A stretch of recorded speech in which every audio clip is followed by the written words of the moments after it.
From the Borough at Athletic Park in Wausau,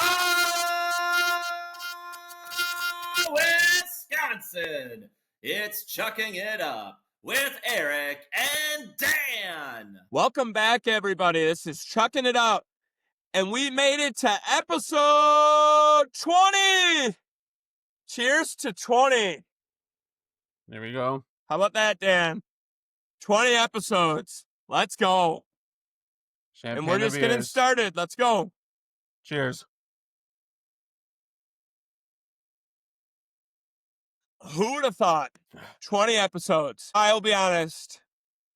It seems surreal. I know 20 is a small number, but this is just a start for us, and we're just getting started. Episode 20. Yeah, I mean, it's not a small number for a couple guys who had no experience, just did this on a whim. And here we are. Couldn't have got Number here 20. without all you loyal listeners, the players. We love you, boys. Not going to name you off, but love you all. And the guests that have came on, and they're going to keep coming on. We love you as well. We wouldn't be here without you guys. Yeah, and everyone who helped us along the way. We got, we'll thank, Rusty Morris, who created our logo. Guy used to work with at East Bay. We got our guy Toddy, helping us make some of those hype videos you've seen. We got Tucker. Yep. Tucker Diedrich records that intro you hear. He did that without us even asking. That dude, we got to get him back on. His interview was electric, funny. Yeah, and just all you guys listening, watching, liking our posts, following us. So here we are. Number Buying 20. the hats, rocking the hats. It's not so much buying it. It's just you buy them and then you're wearing them. We love to see that. We love to see where stickers end up. We love to hear where stickers end up. Crazy. Yeah, and with episode 20, we got a very special interview. It is with Tucker Russell. Brooks, we got him. Yep. This one is for Brooks. It's his favorite player. The Richards family is supporters of us. Day one supporters. Yep. Dustin, Melissa, Brooks. And then his little sibling that's on the way. Probably another fan. So we had to get Tucker. We wanted him on, but we really wanted to get him for them. And we got him. And it went better than I could ever expected. Tucker, Yes. you're a great interviewer. Great interviewer. Yeah. It was just like three guys just chucking it up. And it went Yep. great. You knocked it out of the park for us. So, yeah, it's a great listen. We had a lot of fun with it. Great insight on stories. Like, he doesn't just answer our questions. It's kind of like the other Tucker we had on. He elaborates. It must be a Tucker thing. Yeah. But yeah, he tells us some stories that, I mean, we would have never heard. You guys would have never heard without this podcast. Sears, so we're happy to bring those to you. You catch a lot of strays. A lot of strays, Sears. A lot of strays. Yeah. But all in good fun. It's all love. Yeah. So anything you players here, take it up with Tucker. We're just the messengers here. We just ask the questions. So, but yes, great stories, great interview. And again, episode 20. Episode 20. Who would have thought? Cheers again. We got here, and like I said, we're not stopping at 20. This wasn't a goal. We don't have a number in mind. This is a start. 20 is a start, a brand new start. We're going to keep kicking ass and creating more episodes and great content for you guys. Chucks for life. Let's burrow down. Got anything else to say? No, thanks to everyone to getting us episode 20. Again, Keep just to start. Keep following. Yes. X, Instagram, Facebook, TikTok, YouTube. and wherever you listen to podcasts. YouTube. Yeah, YouTube, Wherever you can Spotify, listen Apple to 'em. Music, Amazon Music. Wherever you find us, wherever you can find a podcast, we're on it. Chucking it We're up. not hard to find We're either. worldwide. So, not going to keep you here much longer, and you're probably sick of hearing us talk, but cheers to 20, and enjoy the interview. Peace out.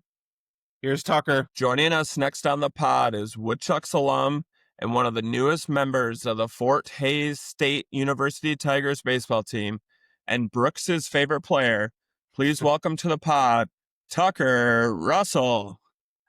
How's it going, guys? Hey, I like that you included my guy Brooks in there. Well, I his actually, dad's a big listener on this, so I couldn't oh leave him dude, out.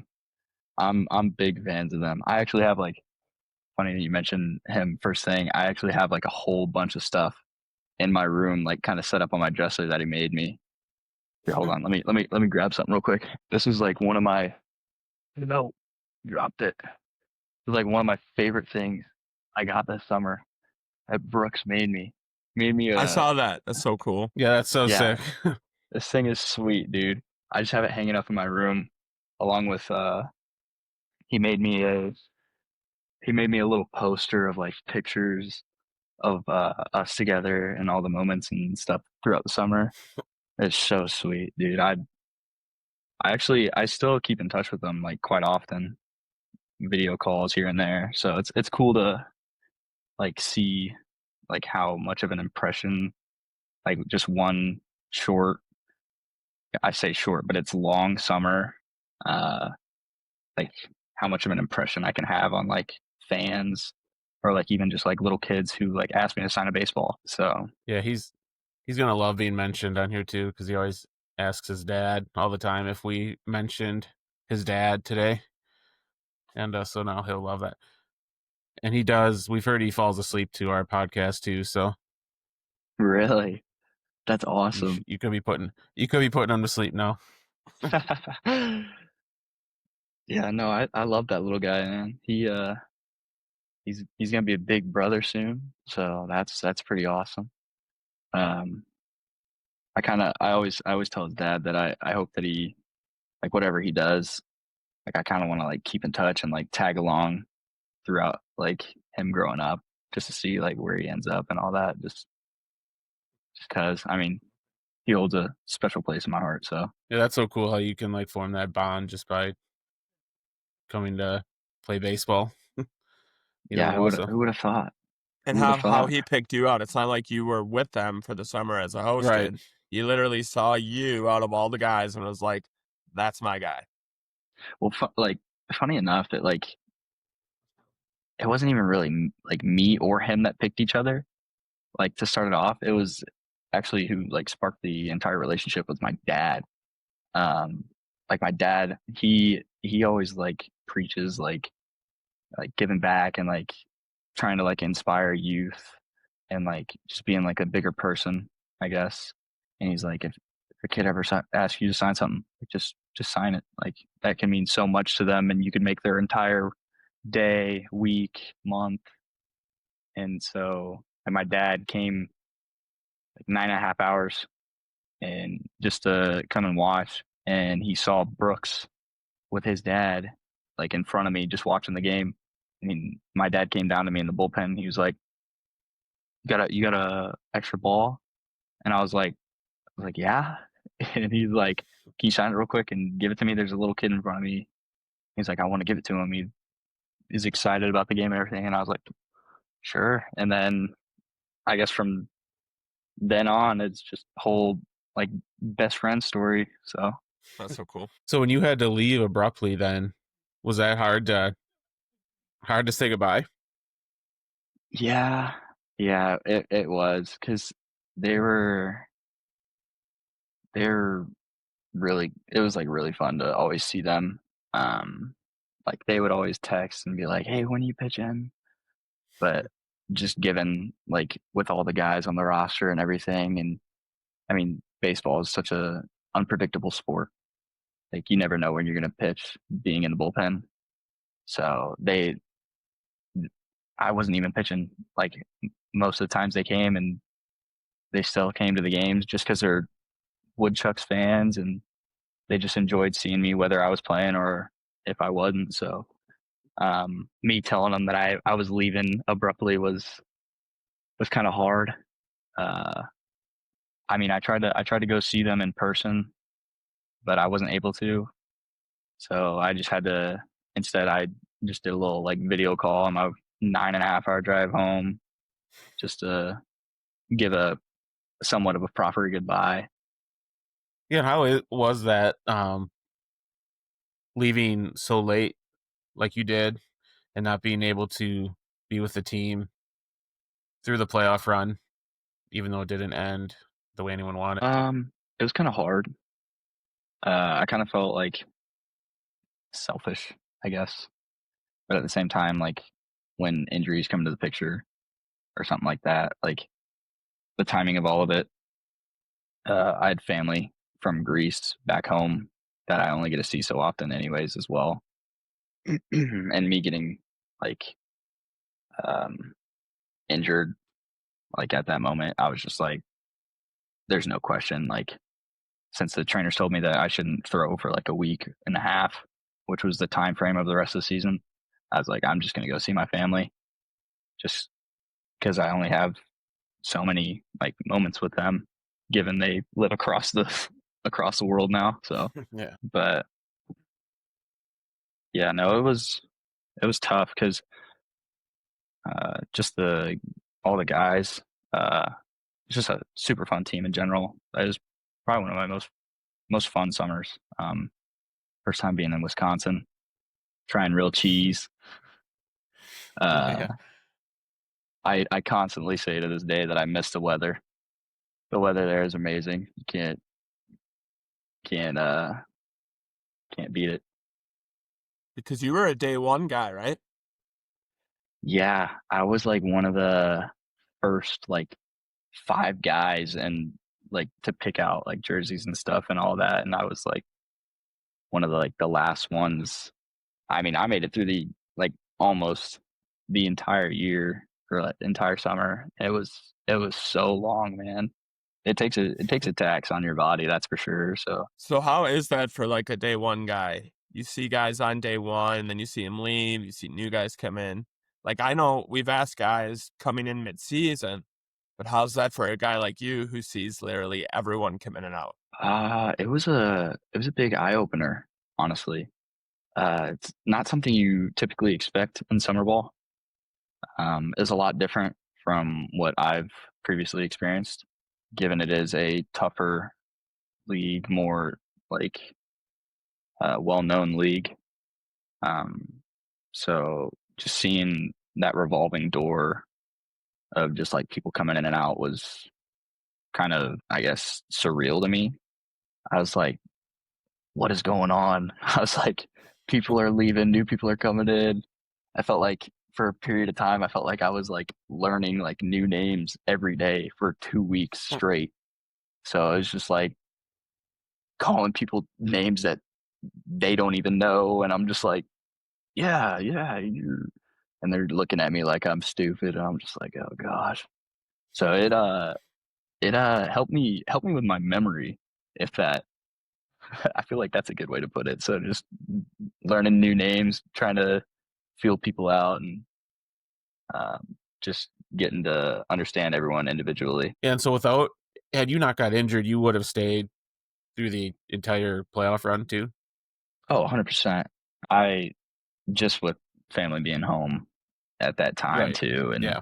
I was just like, might as well. But I planned to stick it out all the way, the entire way, just because. I mean, even like if my family wasn't home from Greece, I probably would have just stuck it out just because I had this conversation with myself like multiple times throughout the entire thing, and I was like, I've been here since day one. Like I can't just leave with a week left. Like that's just soft. But then I was like, at the same time, like I'm not actually gonna throw. I'm not gonna provide any value other than just like cheering the team on, which is value in some sort. But I mean, I was like, if I have time to go see my family, I'm gonna go do that. But I wish I could have stayed until the end of the season, to be honest, because I mean, I would have liked to be there just because I was there from day one. So it was like it was still kind of hard leaving, just because it was like I just feel like I'm leaving everyone out to dry in a way. Yeah, was it tough getting like what kind of what does that do to kind of like your mental state when you get injured after, that whole summer right at the end there? There's just like nothing you can do. I felt pretty defeated, just given the year or spring season before when I was at Wichita. Um, Ended up redshirting and getting hurt through the redshirt process. So I had already like had a shutdown process of not throwing and everything. So I was like super eager and excited about summer ball. Like I was just constantly like saying like, man, I just can't wait till summer ball. Like I just can't wait to play summer ball. Just being back out there on the field with a bunch of guys, like whether I was playing or not, because redshirting I didn't travel. So just like being able to be in that environment was so fun and lively that I was just excited to get to that. And then being able to experience it for a good time period and then getting hurt again was just kind of like a punch in the face. So you mentioned you redshirted. What goes into a redshirt? Like what you said you didn't travel. So what goes into a redshirt year? Well, I did travel at first. Like I wasn't a redshirt like to start off the season. Coolest part of my baseball career, I'd say. I went to Hawaii. first time ever on a plane. Before that, I've never been like drastically out of the Midwest, I'd say, or like Western states. Like I'm usually just right in that center pocket of America. So getting on a plane was just like super scary. Like I didn't really know what to expect. Like I was walking around in the airport, like felt like I was in a dystopian society. But no, yeah, I got to go to Hawaii for a week. That was cool. But and then I got to go to Globe Life, which is the Rangers stadium. So I had some pretty cool experiences to start the season off, but I wasn't exactly like playing or like I didn't get any chances. So I was like kind of like weighing my options of like I don't want to waste my year, one of my last 2 years of college baseball on a couple outings or appearances. So, and we were already a third of the way done with the season. So I was just like, hey, like where do you see this going? All this, and like basically the whole conversation like came up to like, well, are you gonna redshirt or are you gonna stick it out and bet on yourself? And I bet on myself all the way up to that. And something was just telling me this time to just like kind of sit back a little and just trust in God. And I ended up telling him, I was like, hey, I just want to use my redshirt year just to gain weight, develop more, just be ready for next season, all this. So I was still part of the team, but it was like in a different way. Like I wasn't as involved with a whole bunch of things, but like I was still practicing. I was doing all this. I just didn't travel. So I was always at the field, like just by myself and with other guys who didn't travel, stuff like that. So we would just do when guys were out playing their weekend series or whatever, we were just back at home, just literally 7 guys on the big field, just throwing live ABs, them hitting with no one in the field, just one guy on the mound, just getting reps in. So it was just like we kind of were just all pushing ourselves to be better and get better, even though we weren't playing, just kind of just still working.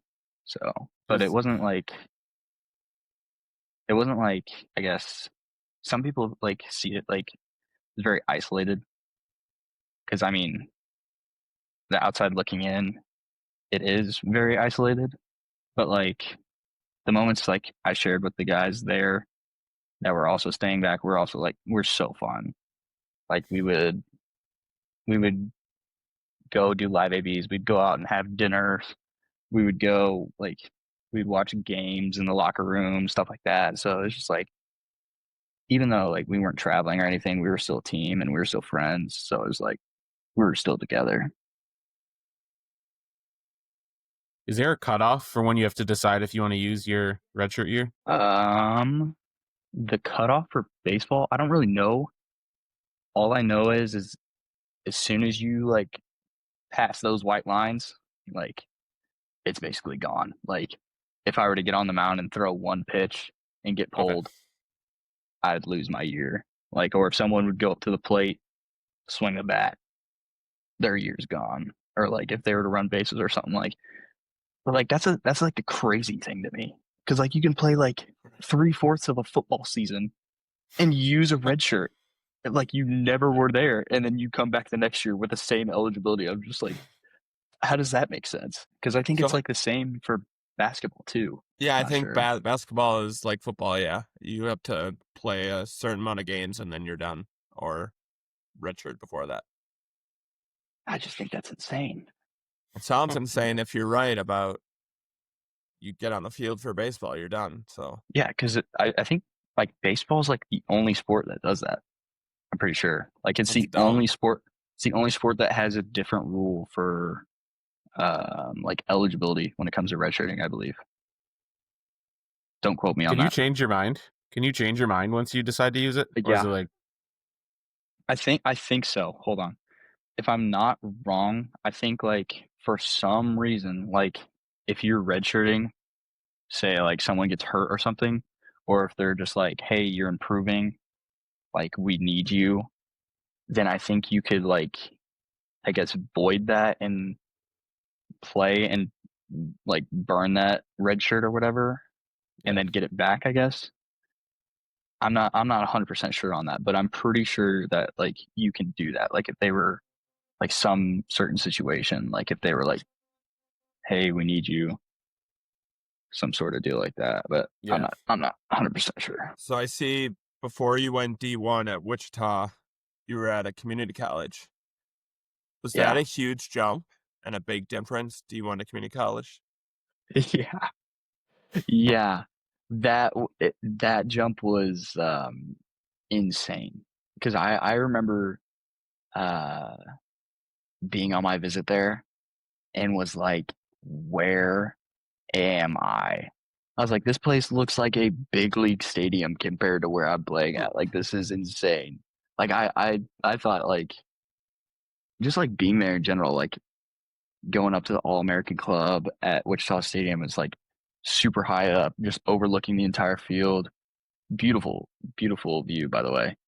I was like, dude, I'm on top of the world. Like, just standing up here, I'm like so high up, and I'm scared of heights, but I was just like so like in the moment of everything. I was like, this is awesome. Because in high school, I was like graduating class of like anywhere from like 500 to 700 kids, and then I go to this community college in the middle of nowhere, Kansas, where it's just straight farmland in a little town, and the closest grocery store is 30 minutes away. and the population there is literally just the college campus, and it's just 300 student athletes just trying to make it. I mean, it was gritty. It was hard days over and over and over again, but it was probably some of the best memories I have in my entire life. I mean, I still talk to like most of my teammates from JUCO, like still to this day. Like we'll occasionally text in our group chat or things like that. But some of my closest friends I have now are from that JUCO team. So we're big Last Chance U fans. So I have to ask, is community college sports anywhere near what they show on Netflix? Funny enough that you mentioned that, my school was supposed to be on Last Chance U. They were supposed to be on the Last Chance U football against Indy. I think it was the year or two before me. I don't know which year it was. So long ago now. I'm so old. But what had happened was like it was raining that day or whatever, and Netflix couldn't come out like another day or whatever, and our trainer was just like, no, bang the game, like we'll just make it up. So Netflix like had the only day they could come out was raining, and they were just like, nah, we're just not gonna play it. So they were gonna be on Last Chance U, which I thought was insane when I first heard that story. But to be honest though, JUCO was different, man. It's tough. Like some of the like, especially like the conference I was in. Um, I mean, even where I was at, like we weren't known for the best sports teams, but there were diamonds in the rough, dude. Like we had some solid players, like baseball, football, basketball, like all around, like softball, like, and even then, like from the small school, like we were usually bottom of the barrel of our conference. Like the higher schools were just even more like over the top because like for those schools like Johnson County, Cali, KCK, you got like 5 or 6 D1 bounce backs. Like you got Oklahoma State, Oklahoma, you got kids like that, and you're just I'm like fresh out of high school, going out there pitching to a dude from like Oklahoma State, and I'm just getting lit up, and I'm just like, what is going on? I was like, this is college baseball, I guess. Like, but no, it was definitely like we got thrown into the fire there, and you just had to figure it out on your own. Like that was the only way you could. Um, and I think we all learned a lot from it. But just seeing like the level of athletes at that level was crazy to me because like a lot of people just look at JUCO, they're just like, oh, it's 2 year school, like all the good athletes are in D1, which is such a lie.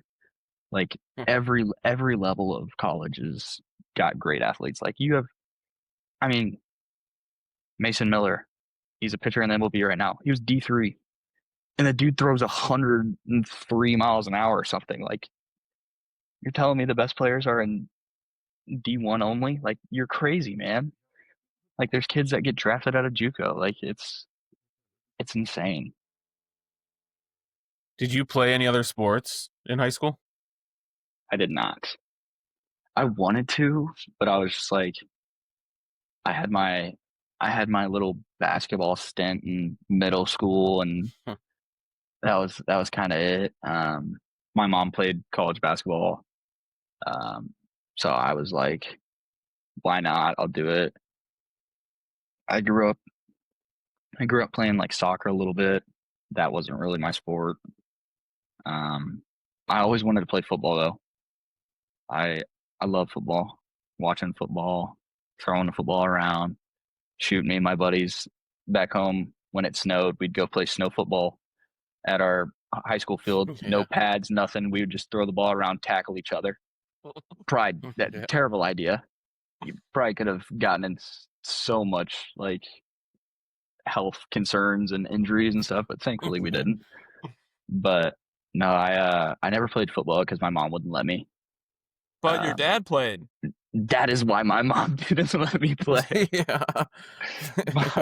My dad got beat up. My dad was he was a wide receiver. He's on the shorter side. He's like 5'9". He's like 180 throughout all throughout college. But he's a freaking brick now. He's stronger than an ox. He doesn't even know his own strength. He hugged me like earlier this weekend when he saw me, and I thought he tore my pec. I was like, "Oh my god!" Oh, yeah. But no, he was mean, man. He was 180, and he was like dang near outlifting the lineman.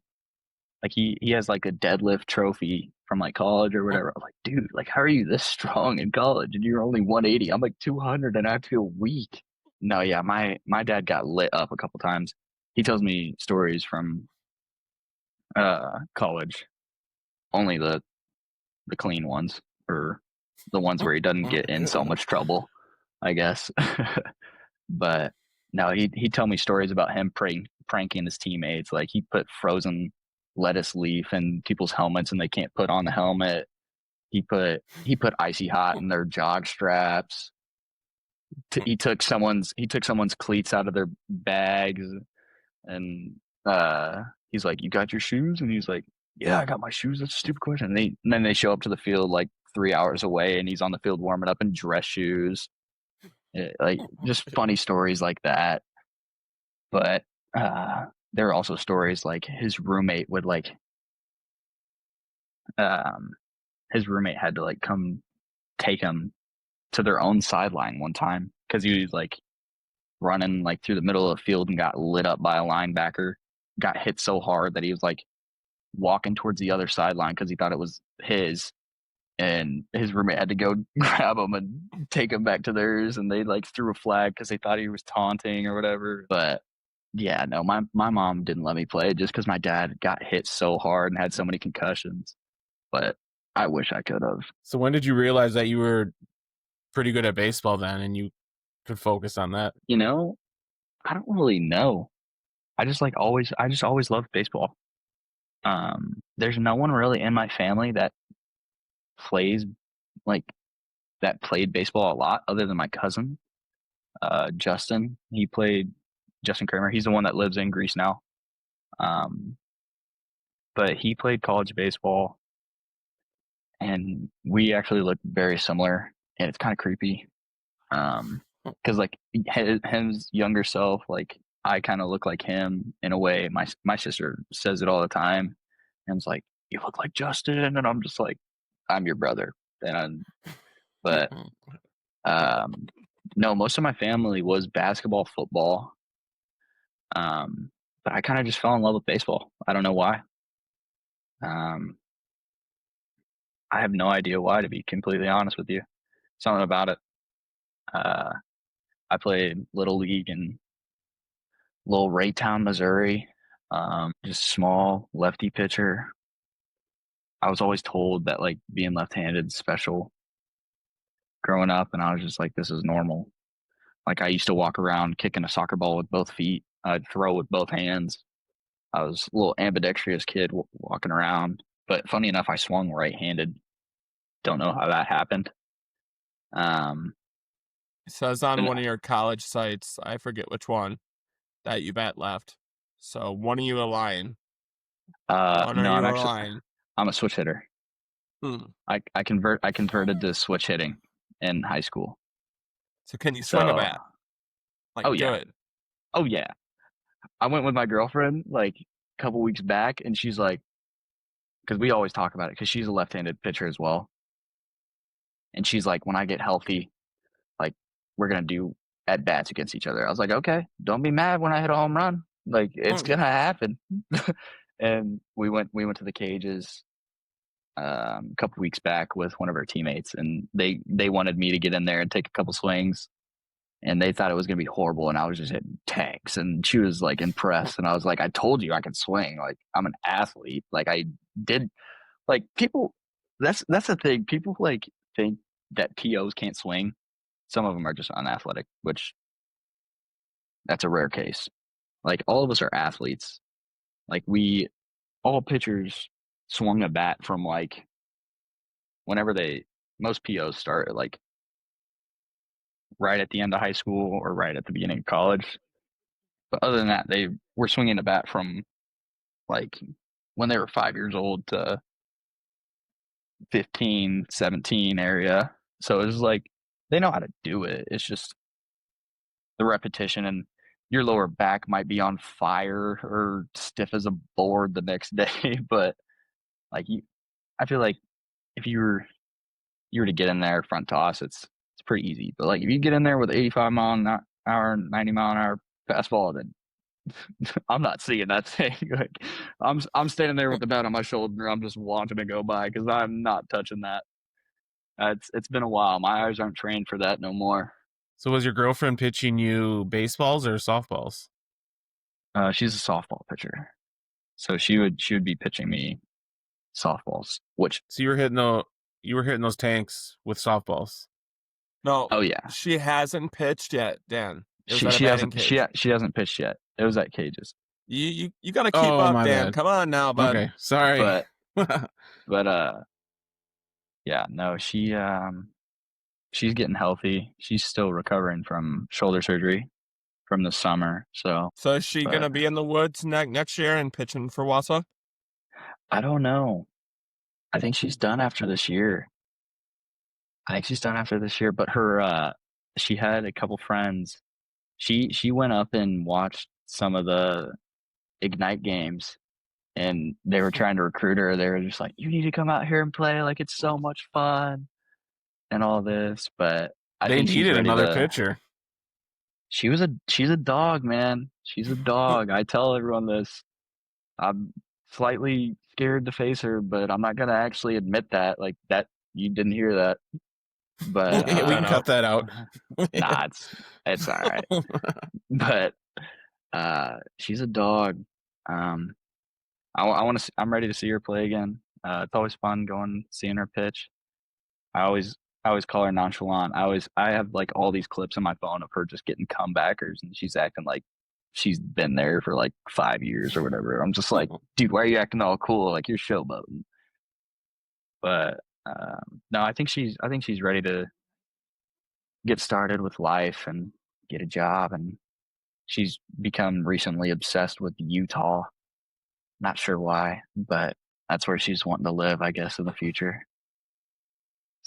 So for this summer when you did the when the Woodchucks gave you a mic and you went around and you were interviewing people, whose idea was that? I think it was Chloe and the media team. They didn't actually select me at all. I don't think, if my memory is right, I just remember them walking around, and they somehow ended up in the bullpen because they know that we have the most personality. Like we were rowdy. Like I mean, we were jumping on the fence. We were doing all sorts of stuff all the time. But they came to the bullpen and with the mic in their hand, and they were like, "Anyone want to walk around and do interviews?" And everyone's just like, "No, no, no." And then a couple guys just looked at me, and Chloe's like, "You're perfect for this." And I was just like, she was like, "Can you please do it?" And I was just like, "I don't know." And I was like, "I don't really want to."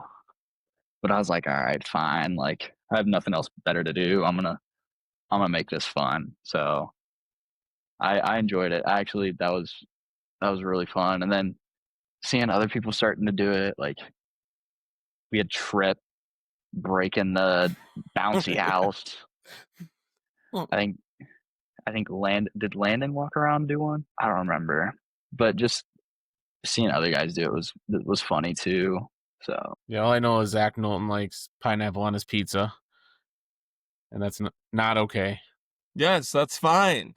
pineapple on pizza. You is guys just, need help. No, That is guys, just- I'll walk out of here, guys. You can I'm finish with, this up by yourselves. I'm with Dan on this one. I don't Well, understand. we'll see you guys. You I don't were understand. hostmates with Zach all summer, right? Yeah, that was meant to happen. We were freshman year roommates at Highland. Oh wow. Yeah, I love that guy. We're like, we have a group chat of our freshman year room, and we constantly like talk in it. Like I'll just call Zach randomly and just like mess with him and then hang up immediately, like 10-second call. I'll just be like, "Dude, what are you doing?" And I don't know, man, just bored. Just thought I'd mess with you and annoy you. But we all do it to each other.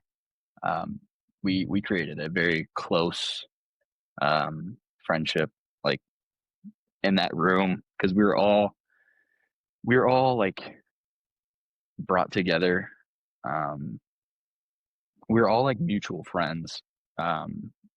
My actual roommate was from my high school, Ashton McCombs, and then he knew Zach, which was my suite mate, and then our other suite mate, Nick. So it was like two in a room. It was like two in one room, two in the other room.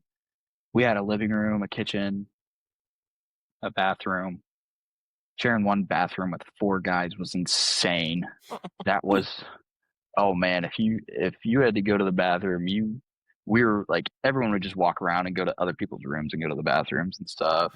But like showering after a late like waits or something, like it's a race back to the house basically. But no, rooming with Zach this summer was so much fun. Just getting to see him again, because before the summer we didn't really talk as much. So it like kind of rekindled like friendship, I guess, in a way. Just because he's been hiding away up in Michigan. Like he doesn't really come home often. Even this summer, like he didn't really go home. Given we really couldn't. There was a time I had to go home. I had to drive home for my 21st birthday, 10 hours, and then drive back the next day to be back for the game. 10 hours. It was brutal. Were you That's- hungover? Were you hungover? Me? No. It was your 21st. I got baseball to play. I got baseball to play. I had my priorities straight. But no, we had some fun in the summer. But Zach, man, he's a workhorse. He's like, why would I go home? Like, he's like, I can't. There's nothing really for me to do there. I was like, bro, go see your family. But I was like, man, come on. But nah, he's always looking ahead. He's always like 2 steps ahead of everything. He's very, very organized and very well put together with what he's doing and all that. So getting to room with him was very, very fun. Oh man, there was so many pranks. Like we had this skeleton. Like I don't know what reason. Apparently the skeleton has like a lore behind it from years before from other people staying there. But I remember just walking into my room after a night game out of the shower. It's already dark outside. My room's like pitch black. I like being in a man cave when I in my room, like never lights on. Like without this call, these lights are off all the time. Never on. But I walk into my room and I'm just trying to get in bed. Like I'm just like, man, I'm tired, gotta wake up, get to the bus or something like that. And I get in bed and I just feel like this skeleton hand on my back and I'm just like what is going on? I was like, I roll over. I was like, dude, Zach, man. So I go back and I put it on his door and close his door. So when he opens it, it just falls right on him. But no, it's fun. It was a blast. So besides Zach, and then I know you went to school with Nate, did you know anyone else coming to Wausau? No, those were actually, I take that back. I knew Ethan Guerra. He was there for a short period of time, but we went to high school together. We played on the same high school team. So it was fun to see him again. Great ball player. Always has been. He was like our starting infield, like middle infield in high school. So I knew him before. And Zach, Nate, trying to think I don't know if I knew anyone else before, but everyone that I got to know in Wausau was great people. Loved everyone there. All the friendships and all that were very nice to create. How did you end up in Wausau? Like, how did you join the Northwoods League? I don't know. I just spawned in. Well, we just hear from some guys they were told they were coming here. Some guys apply. Yeah, no, I didn't really know where I was going to play. Given me redshirting, I was like, I have no idea. Like, I just knew that I wanted to play in a good league, play against good competition, and get experience. Given me not playing in the spring, and Nate in the locker room one day was just like, we were just chatting, I guess, and he was just like, dude, you should come play with me in Wausau. Like, it'll be a good time. Like, he's like, we could hang out. We could just, because me and Nate, like, kind of had a little friendship there at Wichita, and we would just always mess around. And he's like, dude, it'd be so much fun. And I was like, heck yeah. And I was like, I just need to figure out a way to get put on there. And I think he put in a good word for me. And then I had some of my summer coaches from the year prior, club team, reach out and kind of get the ball rolling there. So it's all about connections, really. I think that's the way with everything though in life. Like everything is all connection based. That's all it is. And you would have you heard of the Northwoods League before that? Yeah. I've always heard that the Northwoods was kind of like top dog. So I was just like, I want to go test it out. I want to see what it's about and just get that experience. Because beforehand, I was just always playing summer ball in Kansas. Just small little Kansas. Never went out of my little bubble. Just kind of stayed there. And I was like, man, if I want to get better, like I'm gonna have to take some chances, figure it out, go different places and play different competition. Because it got to a point where I was like, I just felt like I was playing the same guys. I was playing people, like, not saying they weren't good, but I was just like, I kind of wanted to test it. Like, I was like, I want to go up against some of the best, like people who go to like really good schools. And I'm like, I want to see where I kind of like lay out against them and see where I can fall within that skill level. So speaking of you not traveling and staying in your Kansas state, that Michigan road trip must have been like eye opener for you, going to see all that over there. Well, I mean, it all kind of this past year has all just been travel. I've been to so many places that I've never been before. I mean, shoot, I've never been to Hayes, Kansas before now, and I live in Kansas for most of my life. But no, it started at Wichita, going to Hawaii, getting on a plane for the first time. Got to be in Phoenix in a layover. Got to go to Hawaii after that. Then Texas. Some reason I've never been to Texas until Globe Life. And then Wisconsin, which was drastically different. Like I've never experienced anything like it. I loved it there. It was amazing. I'm so serious. Like I wish I could just stay there in that weather all the time. Because when I came back to Kansas after being there for so long, 85 degrees has never felt hotter in my life. I was like, oh my gosh, like I'm dying, dude. But being like 50 degrees at night or like 75 degrees during the day is just so nice. It's a luxury. But that Michigan trip was awesome. Like I've kind of became like a little bit of a travel freak, yet I don't have the funds for it. I just really like when baseball is all said and done and over, if it does end and when it does end, because everything has an end. Like I want to explore. I've always wanted to see different parts of the world. So going to Hawaii was like insane. Like I want to go to different countries now. Like I want to go visit my family in Greece.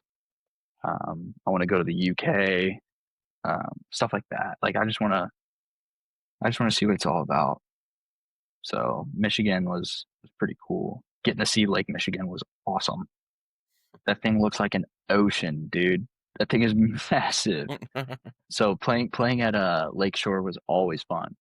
I would always go down straight to the lake. Like with any extra time we had, I just run down there with a couple of guys. We had a couple guys jump in.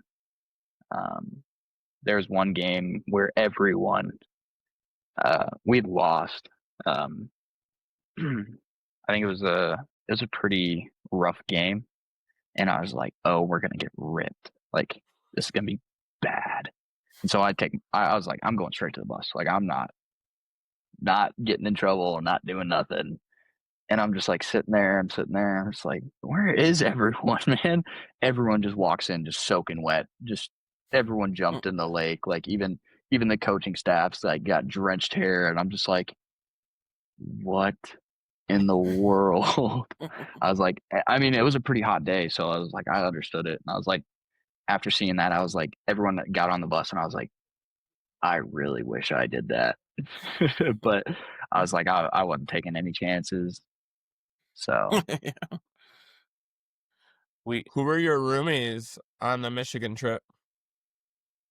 Oh man, the road trips. I was so happy to get them over.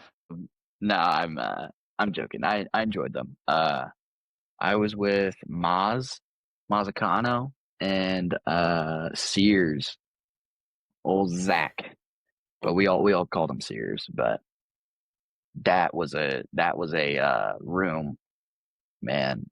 I had some crazy stories actually from that Michigan trip. That kid is just ADHD out the waz, man. He's constantly going. Like every trip we'd go on, he'd bring his PlayStation. He's just sitting there on the TV playing the show, and me and Maz are just laying in bed. We're either on our phone with our girlfriends, or we're just doom scrolling, just chatting it up, something like that. And then Zach's over here, he's yelling at the TV. He's like, "This is so bull," or like all this. But no, it was so fun. The only thing that the only thing about it that I was just like, I'm ready to get out of here, was sleeping in the same bed with someone, or just like in the small beds that they were. I was just like, especially with Zach, that was the worst part. Sleeping with Zach was like sleeping with your wife or your girlfriend. Like you just like, I wake up and I'm freezing cold, and I'm like I'm on the edge of the bed. And I'm just like, dude, I'm cold. Like, I just need some covers. Like, I need to actually get on the bed because I'm like falling off. And I roll over, and I'm face to face with Sears, and I'm just like, nope, and roll right back over. So after that, I was just like, all right, Sears, you got the bed to yourself. Like, I'm gonna sleep with Mazzacano. He doesn't move often, and neither do I.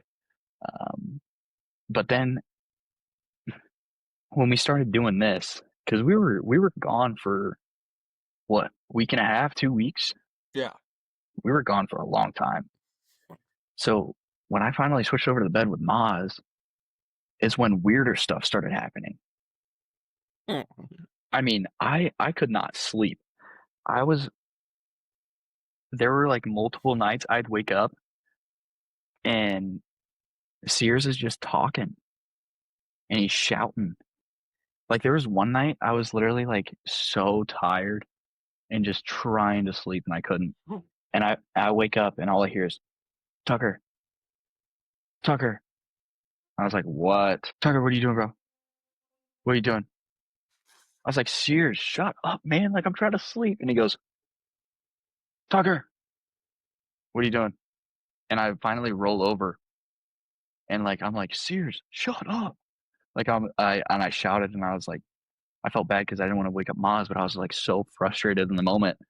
And then as soon as I was like, tell him to shut up, all I hear is dead asleep. He's dead asleep. And I was like, there's no way this guy is sleeping right now, shouting my name. Like, and he's like actively like trolling me. Because Sears, he loved messing with me. Like, he loved just messing with me. Like, and that's just who he was. Like, that's just great kid. But that he just loved messing with people. Like, he found joy in it. Not saying he was mean or anything, but like, that's just who he was. And there was another night I wake up, I think this was the next night, right after that night of me yelling at him and finding out he's asleep. And he had said something, like he was murmuring, and I thought he was on the phone. And I was like, "Dude, what are you still doing on the phone at like 2 o'clock in the morning?" I was like, we like, we're getting ready to leave or whatever, like early in the morning, like you gotta get breakfast, all this. I hear him murmuring, and I look over, and he's like, he goes from like laying like flat down, like on his back, to then he just like goes up halfway, looks around, and I'm like crapping my pants. Like, I'm freaking out. I was like, it's like seeing the Undertaker. It was like WWE music started playing, the Undertaker theme music, and I'm just staring at Sears, and I was like, this dude's possessed. Like, I'm rolling back over, and I'm faking asleep. But he literally like just sat up, and then just right back down, and then just straight back to snoring. And I was just like, this kid is insane. And I tell him all of this, like the morning after. He's like, I don't do that. And I was like, I don't. He's like, I don't sleep talk. I don't do none of that. I was like, dude, I'm telling you, you do. And he's like, I don't believe it. But telling like those stories like that, you can't make up. Like it's so funny. Like those are like memories that I'll carry on forever. Because like I'll never forget that. I'll never forget waking up, seeing him just plop up like Undertaker, and then go back to bed, like sleep, snoring. Like it's funny, man. It was a Maz good just sleeping time. through all that? Yeah, dude, he's sound asleep. He's a heavy sleeper. Maz would drink like a half a gallon of chocolate milk every night, and he would just be knocked out. And I was like, Maz, how are you not waking up, dude? And he was just like, I don't know, man. He's like just dead asleep. He just slept through it all. I was like, I wish. But given me waking up, I have funny stories to tell about Sears now. So Yeah. What about the pickup basketball games that were played on that road trip? Did you get in on those? there were a couple. I think I was in one early on in the year. It was like a 3v3. No, they were fun. For the most part, though, I just kind of worked out when I could, or I was on the phone. I was on the phone most of the time on stuff like that, with coaches being in the portal. So, yeah, I didn't. I sat there and watched a little sometimes, but we got some competitive basketball players on the Chucks, man. Can We you give us a some. scouting report? I've been asking the guys. We got shooters, dude. We have shooters. So one that you'd never expect, Jezerski. He silent killer, dude. He'd walk to the corner, cash. It was automatic for him, man. And then you got baby Jokic was Riley. He was a hooper. And then of course Yao Ming. Of course. Yeah. Can't forget Yao Ming, man. He's a force to be reckoned with out there. But yeah, no, it was fun. We got some. It's always fun to go play other sports. Just kind of refreshing, and just taking your mind off everything and just still being competitive at the same time. What was your favorite stadium to play at that you guys played at this year? Not the Borough. Favorite stadium to play at? Not the Borough. Man, the Borough was awesome, man. Huh. So many good memories there. So many walk-offs. That was some of the coolest baseball memories ever. Just the amount of walk-offs we had. But back to the question. I'd have to say Madison. Just that environment. It's cool. Like they're very interactive there. Just a bunch of fans. Chucks always show out there. That's one thing I like about the Chucks is we have fans that travel. But no, playing at Madison was fun. We always played close games with them too, especially at their place. At their place, it was always one-run games, or right there in that area. So it was always intense and very competitive. So it felt like we were rivals for most of the year.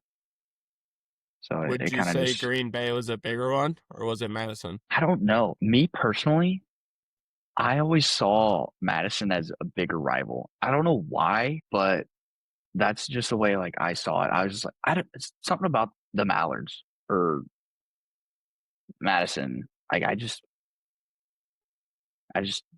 didn't like them for some reason. But then again, I didn't really know them. No clue who they were as people.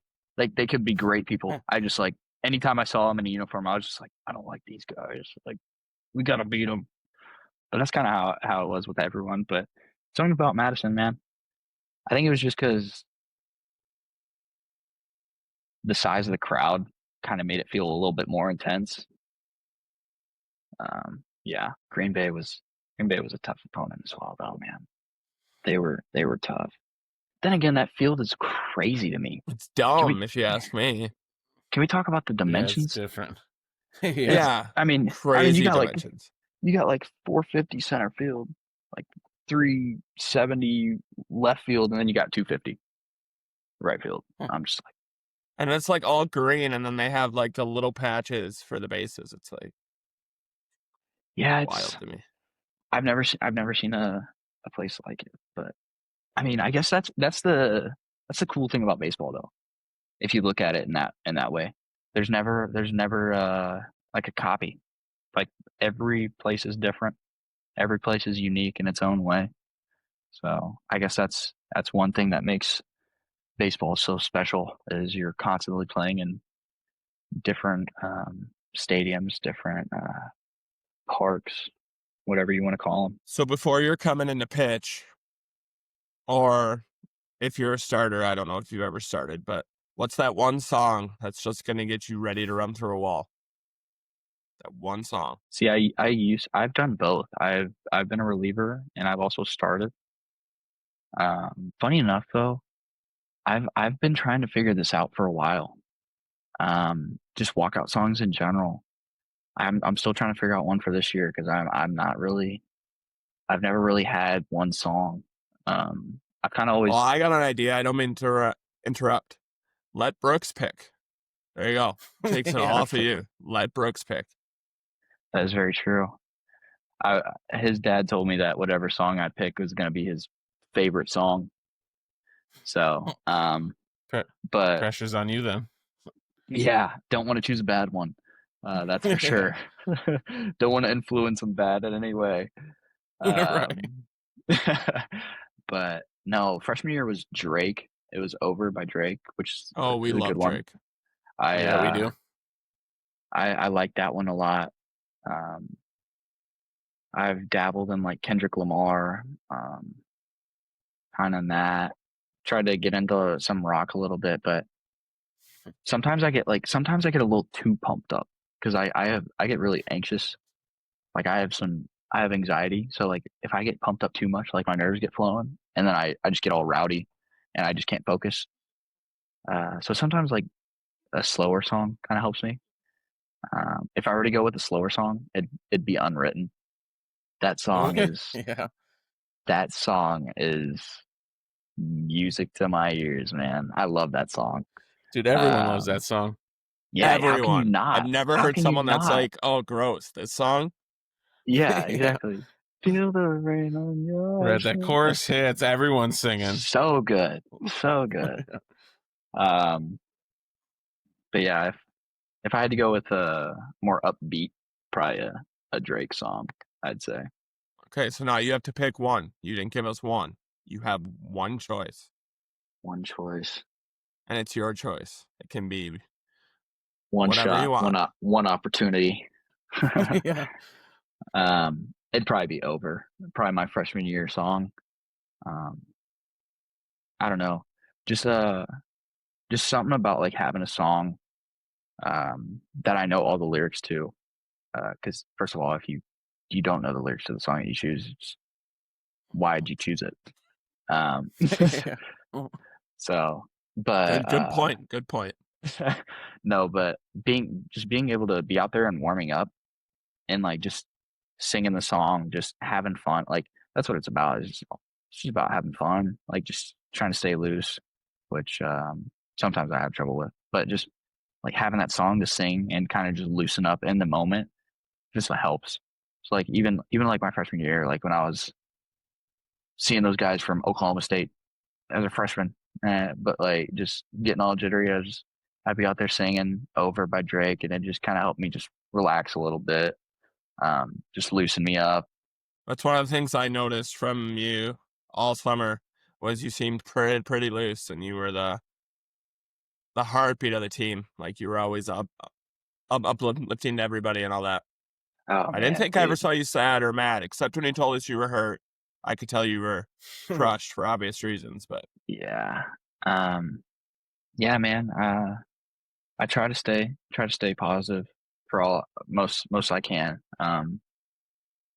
Because if you show signs like just being not saying I was, but like just being a leader, like in general, like whatever it is you do, like if you show like signs of like, I wouldn't say they're weakness, because everyone has emotions, but just like little things, like if you just like let little things kind of get to you, it kind of rubs off on other people. So just kind of trying to stay positive no matter the circumstance. It goes a long way. Even to like little kids, like that's one thing that I like helps me a lot is just like if you're gonna be on camera, like don't be stupid. Like digital footprint, man. Like you can't just be going out here doing a whole bunch of like you can't yell at random people or like cuss at this person like a fan or like this umpire like someone's gonna see that, man. Like or even kids. Like whether it's coaches or like for future whatever it is, jobs, uh teams, but like kids are gonna look up to that. Like whatever it is you do, kids are always watching. Especially at the Borough. So many kids come out and watch. Like there's constantly eyes on you. Like I could just be in the bullpen and someone is just looking at me and I have no idea. Like whatever I'm doing in that moment, they could take back home with them and they're just like, oh, I'm gonna do this because it's okay. Like so I was very I'd say like I was very conscious about everything I did just because I don't wanna be a bad example. Like I wanna be someone that people can look up to and kind of be a role model for the younger generations and stuff like that. So just keeping that smile on my face and uplifting for everyone was kind of just a concrete thing for me over the summer. Yeah, so we got one final question for you that we ask every podcast guest. So pressure's on. Is a hot dog a sandwich? Well, surely if you count hot dog as a sandwich, then a brat would be too, right? Just answer the question. Then we can discuss, okay? Yeah. So ask it again, Dan. Come on. Yeah. Is a hot dog a sandwich? Okay, hold on. This might be controversial. I'm gonna kind of break this down. I don't think it's a sandwich. I think it's more of like because it's not really like two separate pieces of bread, right? It's kind of just one, just folded on top of each other. So I don't. We agree. If you're saying no, we agree with you. Yeah, I don't think and it is. We love you for that. You kept the streak alive. I don't think it is because if you're folding a piece of bread on top of something, it's not a sandwich. Like if it has two separate pieces, then yeah, it's a sandwich. So your answer is no. Berklin, Sam Nitsky, Corey, a few other people, they think it is. I know, unreal. What? Yeah, unbelievable. Well, Jake Berklin makes a lot of sense. Nah, I love that kid. But and same with Nitsky. But I just don't understand that. How can a hot dog be a sandwich? It's not. Yeah, it's not. So it can't be because it's not. That's why it's not. Well, yeah, because you don't. What would you even? It would be called something else. It'd be called something else if it was a sandwich. It wouldn't be called a hot dog. And a brat's not one either. So hot dog. Well, you could do a hot dog sandwich, but then that's just hot dogs in between. No, because you're not gonna walk into Subway or Jersey Mike's and be like, "Can I get a hot dog?" No, you're not gonna do it. Yeah. Yeah. Well then, okay. Well, would the Subway sandwiches, are those like two separate pieces of bread, or is it? Yeah, it's because they cut them. Yes. Okay. They cut through it, so they are attached, but they slice through it. That is true. Valid point. That is a valid point. Yeah, there's no way a hot dog's a sandwich. No, it's not. See, no. Stop thinking about it. It's not. Yeah, you're right. You're right when you said no. Okay, I got the question right. Yeah. Man, I'm curious now. I kind of want to look this up on Google and see what Google thinks. We don't care what Google thinks, to be honest. Have you done that yet? No. You don't want to see the results? Well, because it'll be AI and something, and they'll give a long answer like it could be, it could not be. Yeah, it'll give you a technicality. Yes. It'll probably say yes. And it will we ruin all don't- the fun. Yeah, we don't agree with it. though. Exactly. Right. It doesn't have AI is way too advanced, and it doesn't have human thought processes. AI's never ate a hot dog. So why do you Right, care what it exactly. thinks? Or a Exactly. sandwich. It has no Yeah. idea. Yeah, like it Dan hasn't said, it had hasn't either. even ate a sandwich. So how would it know? So Exactly. yeah. It doesn't even know what a sandwich is. Right. All right. Well, Yeah. thanks, Tucker, for coming on the pod with us. I know Brooks is Yeah. going to be head over heels when he hears this. We couldn't wait to get you on for that reason and because this summer you were so much fun to be around. So Yeah, no, thank Yeah. you guys. Seriously, it means a lot. I'm excited to get on finally. Yeah, it took It us was- a it bit, was- but we got you. Yeah, it was a pleasure meeting you guys this summer, playing for the Chucks. It was a fun one. Definitely a summer I will never forget. That's for sure. same for us. It was Yeah. a blast, man. It was one top 3 summers for me. It was so much fun. Yeah, it was so cool for us how you guys embraced the pod like we were doing it with no experience, talk in a microphone or any of this stuff. And you guys like a podcast, we'll embrace you guys. Oh yeah, yeah, So, dude, this is awesome. This awesome. is this setup, by the way, is the viewers can't see what I'm looking at, but this is pretty high tech. This is Yeah. cool, man. This is sick. Fancy. Yeah, it is. It is fancy. All right. Well, we'll see you. All right, thanks, Yes, Tucker. thank you guys. Yeah. But